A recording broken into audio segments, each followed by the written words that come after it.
40 సంవత్సరాలు ఆకలితో మేము చచ్చిపోయాం అన్నవాడు ఒక్కడు లేడండి.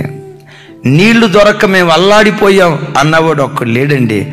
ఏ సమయానికి కావలసిన సహాయం ఆ సమయానికి దేవుడు పంపిస్తూనే వచ్చాడు. ఇశ్రాయేలీలే కాదండి, నీ జీవితంలో ఎన్ని అవసరతలు రాలేదు.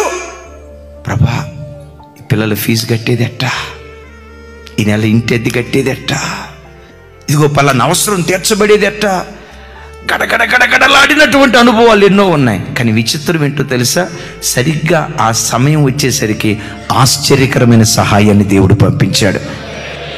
ఎందుకు వీటన్నిటిని పదే పదే జ్ఞాపకం తెచ్చుకోవాలో తెలుసా? గతంలో ఎదురైన శోధనలన్నిటిలో నా దేవుడు ఎలా నన్ను తప్పించాడో, ఈ శోధనలో నుంచి కూడా నా దేవుడు నన్ను తప్పిస్తాడని నీ గుండెలో నుండి ఒక ధైర్యపు ఆత్మ పుట్టుకు రావటానికి దేవుడు కృప చూపిస్తాడు.